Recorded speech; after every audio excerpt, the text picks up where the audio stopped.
fin de la journée, qu'on puisse avoir un beau dessin, une belle image où chacun a sa place, chacun sait ce qu'il doit faire. Donc merci encore une fois d'être là parmi nous. Donc pour commencer le panel, on va commencer par Madame Yansale, Madame Baldé Fatou Yansale. Merci Madame. Bonjour chers compatriotes, Mesdames et Messieurs les députés de l'Assemblée nationale française, les personnes ressources parmi nous, et particulièrement mes remerciements à l'ONG des Paroles et des Actes, qui m'a choisi parmi beaucoup d'autres femmes en Guinée pour être membre d'honneur de cette organisation qui réalise de très belles choses. Merci. Pour revenir à votre question, lorsqu'on parle des ONG, comme on le dit, des organisations non gouvernementales, aujourd'hui connues sous le générique des organisations de la société civile à travers le monde, ce sont des relais de l'État. C'est que quelle que soit la puissance d'un État, il ne peut pas être présent partout. Mais il est présent partout à travers ses citoyens. Lorsque vous êtes un citoyen et que vous constatez qu'il y a un manquement dans le service public ou les services sociaux de base, et que votre conscience vous dérange, vous vous constituez en ONG pour essayer de prendre le relais là où l'État a failli, ou d'interpeller l'État là où il n'a pas accompli ses obligations. Et lorsque ça ne va pas, vous dénoncez, vous devenez activiste pour dire que ça ne va pas, il faut que ça change. Alors, c'est vraiment le créneau par lequel on peut éveiller les consciences citoyennes.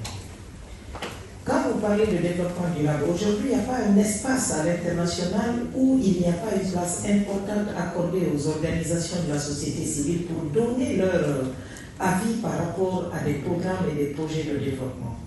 Leur avis compte et j'ai eu beaucoup de plaisir à écouter un peu les histoires que vous avez racontées. Dans ce monde-là, nous avons aujourd'hui une carte à jouer qui est absolument centrale. Il y a d'abord, dans ce monde-là, qui se organise, un bloc Amérique. C'est le bloc États-Unis et Amérique, avec l'influence des États-Unis sur le reste de l'Amérique, et c'est ça le premier grand enjeu des États-Unis. De l'autre côté, vous avez un bloc, une sorte de parallèle, nord-sud, Chine, Asie. Et au milieu de ces deux grands blocs, si on ne veut pas être écrasé, il y a deux continents. Il y a l'Afrique, partie de la Méditerranée, et il y a l'Europe. Et donc, le grand enjeu que l'on a aujourd'hui, c'est de définir un projet commun. Si on n'a pas de projet commun entre nos deux continents, on y est contraint. C'est une obligation. Mais ce qui va se passer, c'est que certains pays vont être plutôt en partenariat avec la Russie, d'autres la Chine, d'autres la France, d'autres les États-Unis. Et la France, et l'Europe et l'Afrique seront complètement à nouveau vassalisés par de grandes puissances. Donc la seule façon de s'en sortir, c'est de créer un partenariat. Et il y a une très jolie phrase dans le dernier livre de Villepin qui dit « L'Afrique et l'Europe se regardent, l'une fascinée par sa vitalité, l'autre par sa longévité. » J'ai très aimé le discours du patronat, puisque pour construire une nation, la nation a besoin de tous ses enfants. Et pour cela, il faut des éléments de convergence. Les réunions, les conférences au sein des institutions publiques comme à l'Assemblée nationale, c'est très bien. Mais nous devons penser à prochainement projeter les réunions dans les universités. Pourquoi? Parce que dans les universités, vous avez des fils de la Guinée, vous avez des fils d'Afrique qui ont besoin de ces messages que nous disons ici, présents.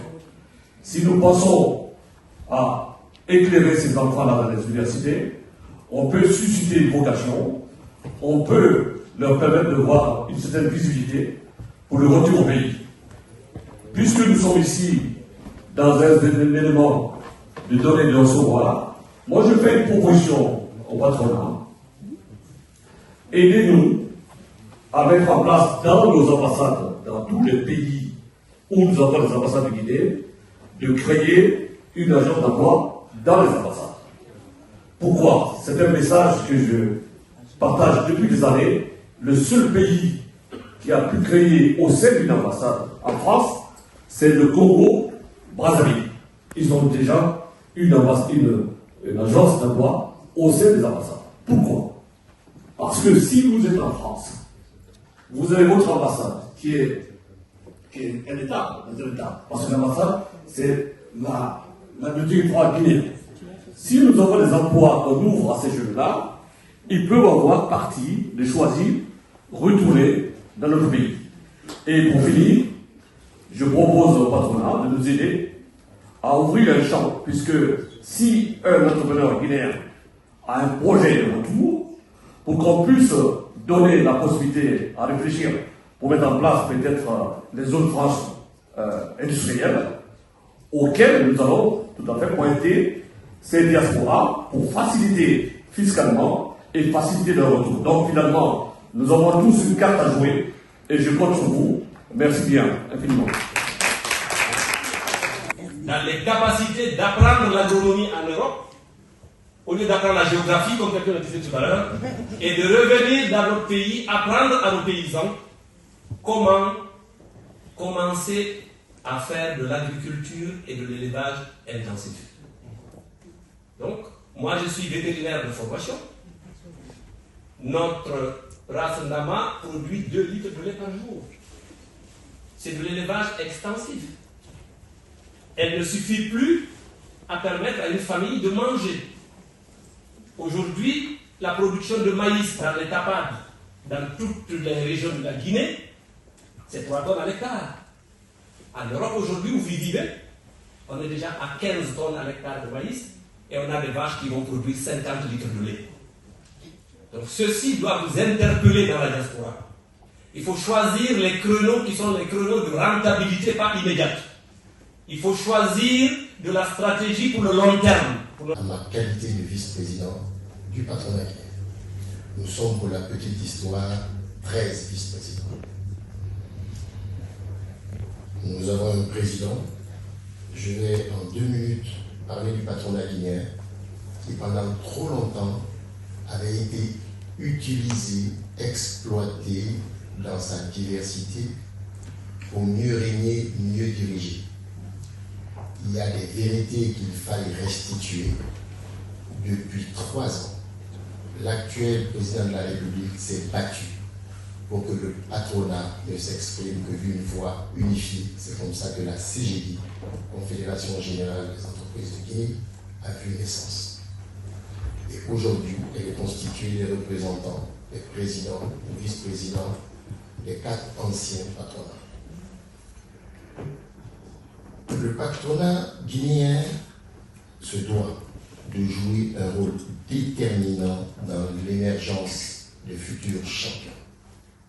Aujourd'hui, à l'instant où nous communiquons, il y a un événement au chapiteau Baïssa à Conakry, auquel j'étais également invité, qui réunit une centaine de futurs potentiels champions dans la lancée d'une initiative qu'il y avait eu il y a 8 ans, où c'était une dizaine d'entreprises considérées comme étant de futurs champions qui avaient été associées à un projet à l'époque de la gouvernance du ministre Gassori Fofana.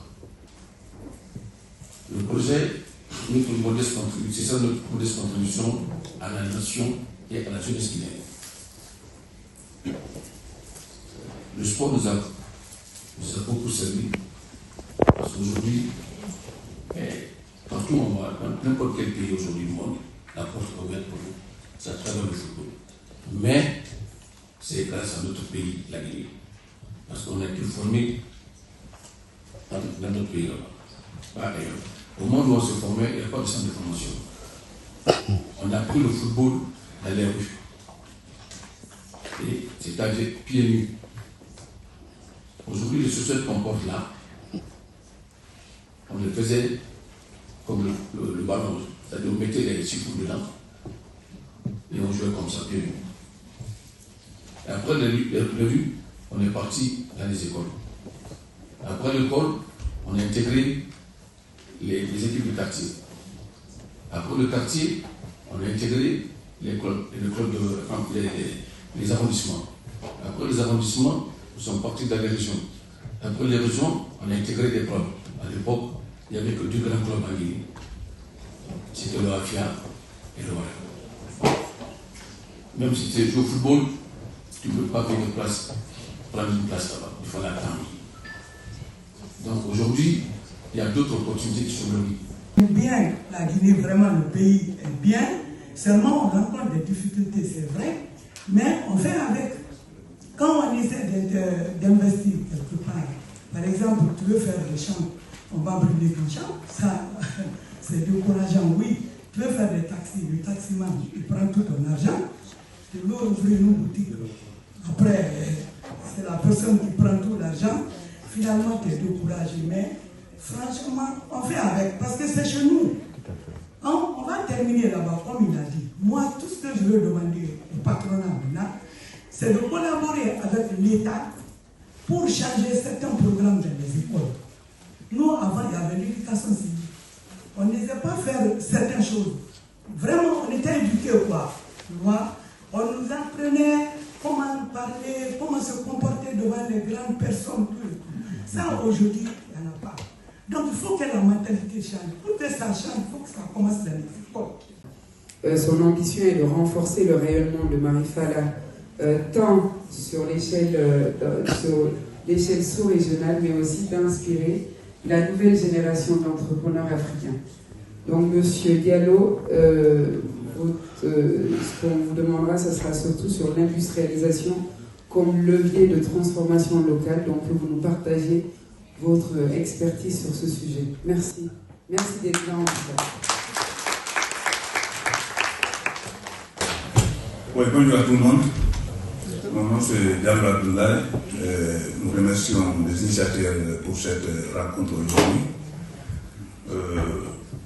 Je vais un peu parler sur mon domaine d'industrie. C'est juste pour vous dire que dans notre pays, il y a beaucoup d'urgence et beaucoup de nécessités aujourd'hui parce qu'on manque beaucoup de personnes compétentes pour nos industries. Nous manquons aussi tout ce qui est énergie. Et quand on parle aujourd'hui de l'industrie de notre pays, je pense qu'il faut que ce secteur-là soit vraiment amélioré beaucoup. Il y a beaucoup de paramètres aujourd'hui qui ne fonctionnent pas et qui fait qu'il y a des blocus. Parce que même les personnes avec lesquelles on travaille aujourd'hui, pour les trouver en Guinée, c'est impossible. Économique au sein de CGE. Donc merci beaucoup d'être parmi nous. Merci d'avoir accepté notre invitation.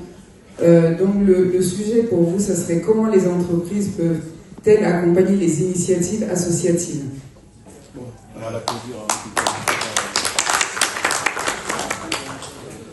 Je vous remercie tout d'abord, les organisateurs.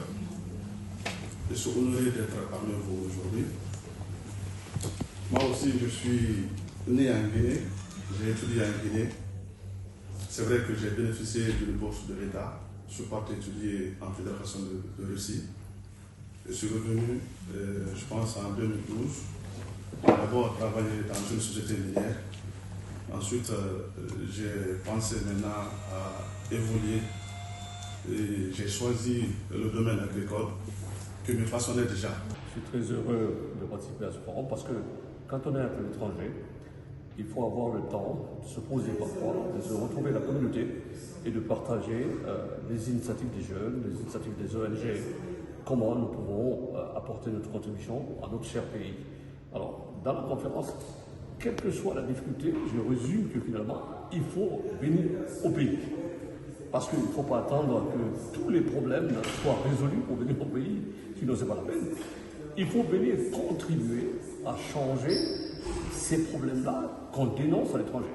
Alors, la diaspora, elle est qualifiée, la diaspora est potentielle, la diaspora apporte ses contributions, mais je donne un appel et je lance un appel à tous les diasporas, ne regardez pas le pays, ce qui ne va pas. Regardez ce que vous allez contribuer à changer pour que le pays soit un pays où il fait bon vivre, pour développer notre nation. Nous avons une histoire extraordinaire. Nous avons été un pays qui a accueilli, dans le cadre du partenariat panafricain, tous les leaders du monde qui luttaient pour leur liberté. Nous avons supporté la Guinée-Bissau pour son indépendance. Nous avons supporté tous les pays du monde pour leur indépendance. Nous avons été à l'avant-garde du panafricanisme. Nous avons supporté l'Afrique du Sud pour lutter contre contre la ségrégation raciale, l'apartheid, nous devons être fiers de notre africanité et fiers d'être guinéens. Mais tout cela, on doit savoir que la Guinée, c'est une opportunité pour elle-même et une opportunité pour le monde, puisque nous sommes un pays qui a toutes les opportunités, qui a tous les minéraux possibles. Nous avons des minéraux que l'État ne nous a pas dit encore que ça existe chez nous. Donc nous devons continuer à faire des recherches. Nous sommes un pays potentiellement riche dans les ressources minières. Mais la richesse d'un pays ne dépend pas seulement de sa richesse minière, ou de son agriculture, ou de sa zone géographique au niveau naval, terrestre et autres. La richesse d'un pays doit se construire. C'est la richesse qui mène au pouvoir. Parce que les gens pensent souvent que le pouvoir, c'est le pouvoir politique. Non, ce n'est pas le pouvoir politique qui est la richesse et qui est le pouvoir. Le pouvoir, c'est la connaissance.